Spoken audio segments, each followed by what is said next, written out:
All right, we are here at Commvault Go 2017 down at National Harbor in Maryland with Howard Marks from GreyBeards on Storage. One of the interesting things that Commvault's doing this year, and I think it's really quite neat, is they've basically given a seat at the table to not only analysts but also what would you call yourself? I mean, you're the broadest the broadest term is professional influencer. Yeah, influencer. I think that's a good way to. I wear an analyst hat, I wear a journalist hat, I wear a blogger hat, I wear a podcaster's hat. Yeah. But basically, what I really do, what the truth is, I'm a professional explainer. I understand technology a little bit quicker than most people. I've been doing this a very long time. I understand. And therefore, have the ability to look at complex technology and explain it to people relatively well. And, between all the various methods, I've made a living at it. It's, beats working for a living. No, it's brilliant, and the space is changing. You've been around since mobility was a Palm Pilot, so as have I. But with the crush of data, I actually that's reviewed coming. the original Palm Pilot for PC Magazine. I'd like to read that. It's on Google Books, actually. Is that right? Yeah.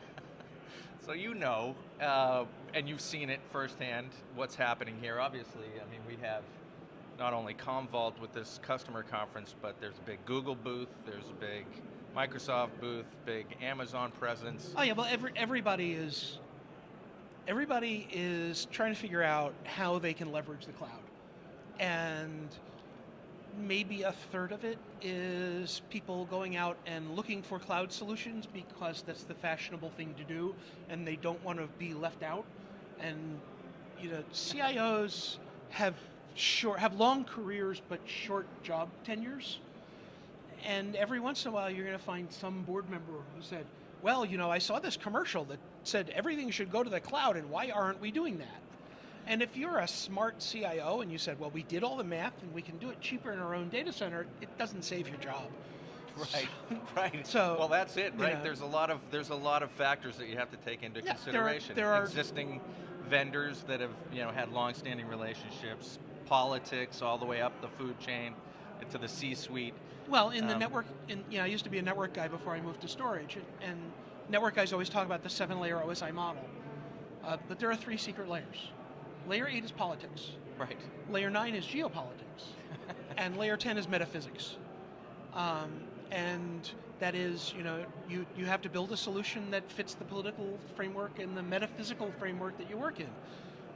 In my consulting days, I would walk into an organization and day 2 or day 3, somebody would say, and we are an IBM shop.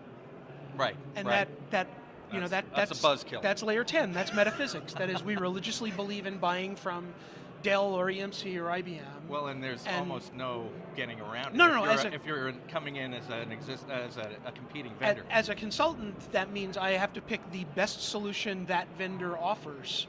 Right. And whether there are better solutions or not, as long as the incumbent vendor that I have a religious affiliation with has a good enough solution, good enough is good enough. And one of the things that takes a long time for engineers to learn is good enough is good enough.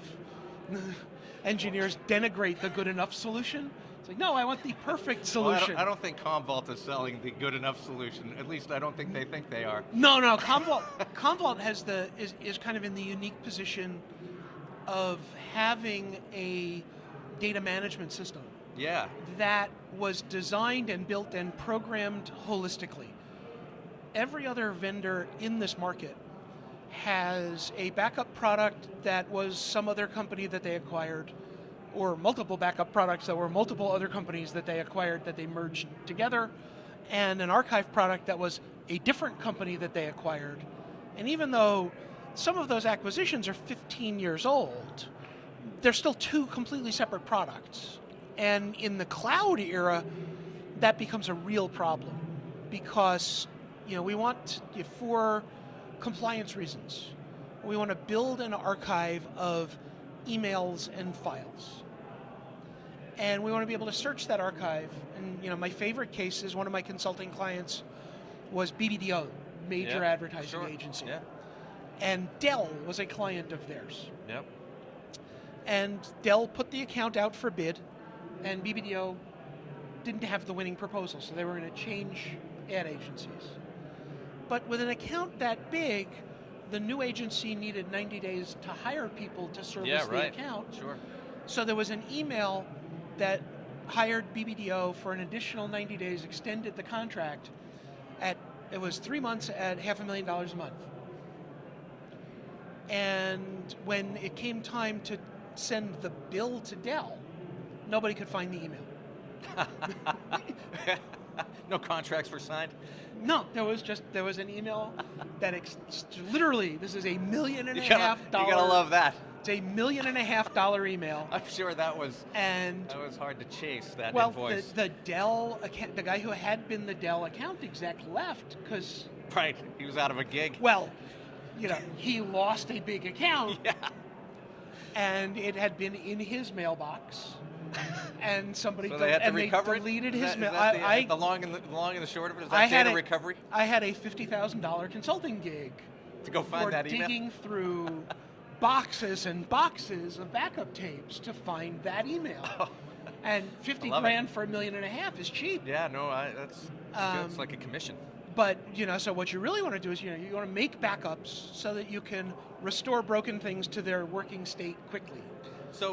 But you also want to make an archive so that you can retrieve that $1.5 million email by being able to go Dell, Steve, because Steve was the account exec, and show me all the emails from Dell to Steve, and then within this date range, and you'll find it. It'll be one of those 30 emails. Yeah. With everybody else, that's 2 databases, 2 indices, and if I'm storing the data in the cloud, sending all the data to the cloud twice.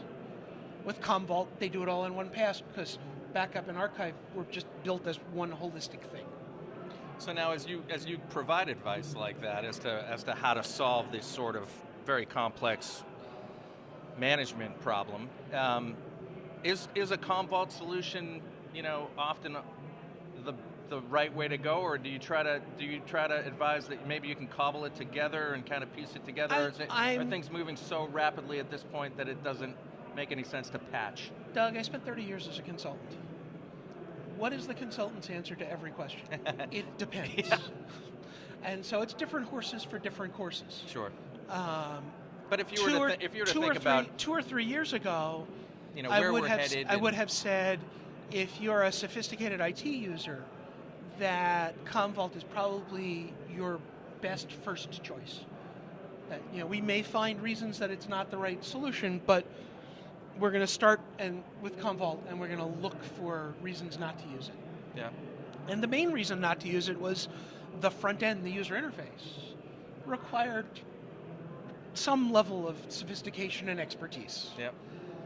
The new HTML5 user interface expands the range of people for whom Commvault is an appropriate solution substantially. Yep. Now, if all you have are VMs, well, maybe you want to use a product that specifically does VMs and doesn't, because breadth inherently adds complexity. But if you're a mid-size or large company with a broad set of things that you need to back up, I would start with Commvault and then see if there might be some reason to use something else. So obviously there's this crush of data, and we're getting more and more complex, and there was a lot of talk at the keynote about how data analytics is a table stakes to this game, but really, one question that I always have is we hear big data, and all this, Google and all these other social bits and pieces coming together. Where's kind of does an enterprise really need to care about all of this? I think if you really call yourself an enterprise, then you have some sets of data that will have hidden value. I used to do a lot of work in the gaming industry. Yeah, now there's a lot of data. And so casinos have hotels attached almost always. Sure. And hotel rooms are perishable. Yep. If nobody slept in that room, No. you don't have it anymore after that night. Yeah. So we would do data mining out of the Players Club data. And we would project ahead a couple of months and see that Wednesday and Thursday, 6 weeks from now, we need to sell some hotel rooms. Get that low and we rate. would send at that time postcards, but now we would send emails to the players who have played on Wednesdays and Thursdays in this season. Sure. And offer them some additional comps so that we would fill those rooms for those days. And that's just one example of how you can mine value out of data.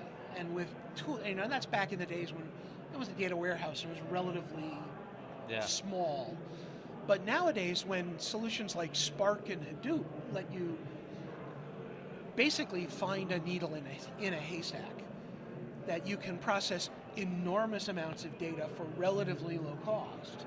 So the amount of data, amount of value you need to find is smaller. It's kind of, we can now mine much less rich gold ore than we used to. Well, that's it. Because we're not sitting there with a pan in the river anymore. We have this big machine that will find little bits of gold in tons of sand. Yeah. Well, that's the question, right? So as somebody, a buyer might be walking through the door here, they might not be a customer yet, and they're thinking about Commvault or some other data management platform. What's kind of the, what's the nice to have, what's the have to have? It all comes down to pain. You don't, at this point, unless you're a brand new startup, you have a backup solution. Right. And you have to have that. That's a have to have. It is if you want to stay in business, but but the point is that I'm only looking for a new solution if I'm in pain, and that pain may be I don't have an archive, and then it's okay. Well, listen to what the Commvault guys have to say and decide if an integrated archive is really a good idea. And my belief is 99% of the time it is, especially if you're talking about going cloud. Or you may have new platforms that you don't have a solution for. If you started out as all VMs and you've been using Veeam, that might be a perfectly good solution until somebody says, yes, and now we're bringing in SAP HANA that runs on these HP UX machines, and you need to back them up. Yeah. And, well, now that's outside what I can do. Right. Well, this has been great. I hope you're enjoying this show. It's certainly loud. Yeah, well, these things are always loud, and I was actually, they walked us around yesterday and showed us, look, and here's all the rooms, and they're all open to each other, and I was like, yeah, the sound on that's going to be a problem, but we're in a that's nice glass enclosure, so that's it's not working that bad. better than I expected. Well, if you're looking for some quality free advice, or if you're looking for paid advice, right? I'm sure you'll take a contract. I've been known to accept checks, yes. But check out the podcast, GreyBeards on Storage. Howard is certainly somebody you should think about listening to his opinion on this sort of thing. There's a lot happening. He's going to share his opinion directly, without fear. Oh, as I always tell vendors when they say, would you like an analyst reference? I say, if I want an opinion, I'll just have one. Outstanding. All right, great. Well, thanks very much. Very good. Thank you.